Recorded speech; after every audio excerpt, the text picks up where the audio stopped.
Adınızı, soyadınızı aytınız. Birinciden Ramazan başlandı. Assalamu aleykum rahmetullahi berekat. Allah vatanımızda tınçlık isteyip cümle Müslümanlara birinciden Ramazan mübarek oraza başlandı. Ramazanımız mübarek olsun. Allah milletimize sağlık, selametlik versin. Güç kuvvet versin. Ramazanımızı tutup bayramlara yetmek cümlemize nasıl kısmet etsin. Soy adım Tayyip Zülkefir Mustafa. Koyumu sorarsanız ben doğdum. Anam babam Üskütlü. Ama ben doğdum 1937 senesi Nijnigorsk'e evvelden Siyikler rayonu Beşkutka degen koyda ben dünyaya geldim. 1937 senesinden 40 senesine kadar o koyda yaşadık. 1941 senesi biz koyumuzu Üsküt'e göçtük. Üsküt'te yerleşip endi yaşanan vakitte 1944 senesi 7 yaşını doldurgan vaktimde o çıslanın Mayıs'ın 10'unda 18'inde sürgünlüğe uğradık. Ana yaşayışımı ondan 24 yılını sürgünlükte Özbekistan'da geçirdim. Ana vatanımızga 1868 senesi birincilerden olarak kayıtıp vatanıma geldim. Kayıtıp gelgen yerimiz vatanımızda Jurçi rayonu Voykova koyuna geldik düştük. Ale bugün daha anda yaşayırıq. Bunda elbet sokağımız 33 divizya, evimin numarası da 7. Yaşayırıq. Allah cümlemize sağlık, selametlik versin, vatanda yaşamak nasip kısmet etsin. Mına Üsküt'te yaşagan koyunuzda kaç horanta var edi? Biz Üsküt'te yaşagan vakitte ben ne kadar 7 yaşında olsam da bazı bir şeyler aklımızda kaldı. Kırım vatanımızda en büyük koylardan biri sayılır idi o vakitte Üsküt. Üsküt'te Kırım'dan çıkarganı vakitte 1500'den ziyade Kur'an'ta çıktı. O hesabıyla çıkan vakitte bizden de esli soyuna aytkanına göre 4.500 can sürgünlükle okurandı. Ya koyunuz balaban idi ya da ifah idi? Söyledim de şimdi, Kırım'ın içinde en büyük koylardan biri sayılgan Üsküt idi. Ya koyunuzda kaç sokak var idi? O vakitlerde koylarda sokak 4-5 taneydi. Üsküt koyunda 5 sokak var idi. O vakitlerde ulica söylenmezdi, sokak söylenirdi, mahalle söylenirdi. O vakitlerde sokakların belli insanların, o koyda belli insanların adlarından aytılır idi. Kafadarların mahallesi, o vakti mahalle söylenir sokaktan ziyade. O sonra aşağı mahalle, orta mahalle, yukarı mahalle, sırt mahalle, mahalleyle beraber söylenir idi. Ya koyunuzun etrafında nasıl dağlar, ozeller, göller var idi? Üsküt, iki dağın ortasında derede yerleşken koylardan biri. Sağa da sola da kirgende dağlık. Denizden Üsküt 5 kilometre. Skutun ortasından ozen akay. İki tarafı dağlar. Elbet dağların adları var idi o vakitte. No belki ben onu söylemeyi yanlışa bilirim. No dağlık idi onu söylemeyeyim ben. Ya koyunuzda adamlar neyin uğraşaydı? O vakitteki adamlar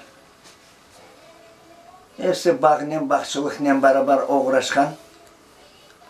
Onda ne için desen, evler sık olup bir üstünde idi.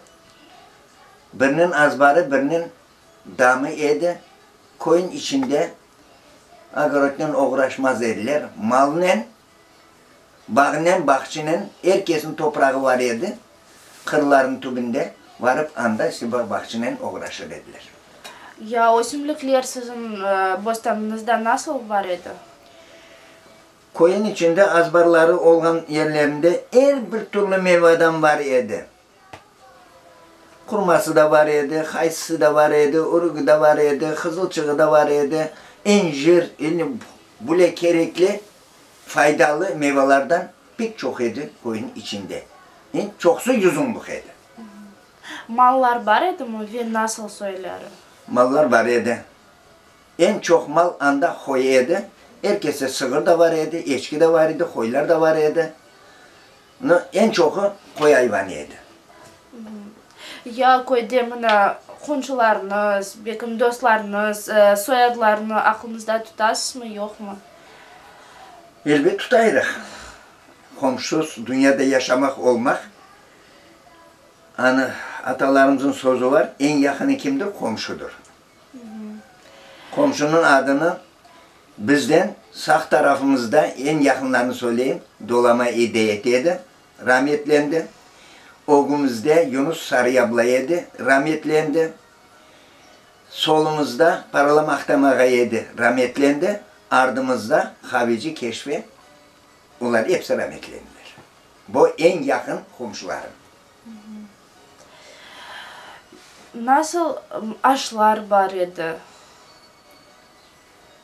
Bakalım aş tarafından sorsan, bizim halk Kırım Tatarları aştan pek boldur. Türlü türlü yemekler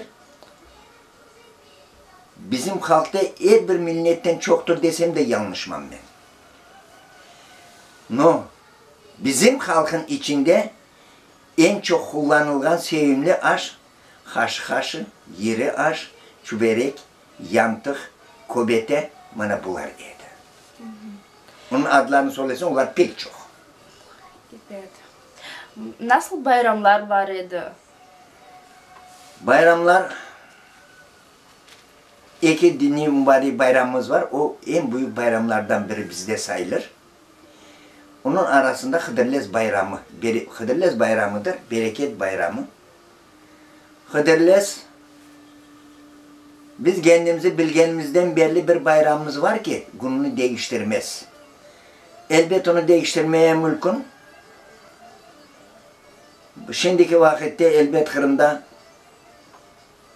pazar gününe geçirirler, gelişken vakte geçirirler ama evvel ezinden bir gündeydi. 5. Mayıs'ta Hıdırlez Bayramı geçerdi. O bayramda oynamak, gülmek, çalgıyla beraber ballaçıkları kuvandırmak, mezarlığa varmak, Allah'ın rızasına bilgen sureleri okumak, ibadet etmek, o bayram bile şen geçerdi.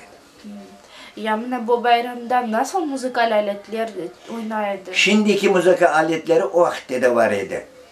Huru, yanlışma, udarnik yok idi, davulla darı idi. Yaxşı. Yani sizin ana babanız aytkanınızda bekim böyle bir şimdiki şeyleri biz çalıştıramız, onlar başka can aytılır idi. Var mı öyle sözler aklınızda? Var. Şimdiki vakitte elbet kartlarımız her bir koyda kendi şiviyetili var idi. O vakitlerde demek yağlı boyu, orta, iç çöl teli, uçke bölüngen edi. Herkes kendi şivesinde o vakitlerde bir koyun içinde maylenin arasında etken lafların farkı var idi. Şimdi aylanıp geldiğimiz vakitte o şeyleri sürgünlükte uğradık. Her birimiz Ural olsun Özbekistan'a düştük, anda yaşadık. Şimdiki vakitte şey diyen şey bizde kayıp oldu. Onu kayıp etmek de gerekmiz. Ne için degen vakitte bizde bir til kaldı, ana tili. En birincisi o evveldeki ana babaların laf etken tilleri endi Allah'ın rahmetine olsun her bir koyun ozu tili vardır. Her bir milletinde ozunun ana tili vardır. Biz endi kısmet olsa halkıma, milletime, yaşlara, hartlara, cümleye ricam böyle olacak benim. Biz ana tilde laf ediyoruz. Bir tilde laf ediyoruz. Bir yakadan baş çıkarıp birlik birbirimize. Tilimiz nedir? Til demek benim anladığıma göre o milletin temeli, milletin varlığı, milletin geleceği, bala çağımızı bir yerde toplamak, bunun hepsi tilge gelip çıkıyor. Şimdi bir tilde laf edip, bir tille beraber anlaşıp, vatanımızda sahip olup yaşamak, horçalamak bir tille beraberdir. Ricamız yaşlara, hartlarımıza elbet. Tiller çok. Til bilmek insana, o insanın baylığıdır. Ama ana tili hepsinden oldu olmak gerek.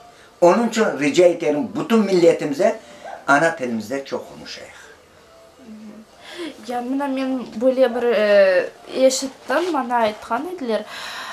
Uskut'ta yaşagan kızını başka koyga vermeye pek ağır edi ya da oğlan onu alıp kaçacak edi, böyle olup çıkacak edi akayga, böyle mi o? Kızım öyle adetler var edi. Ne için degende o kadar havi edi.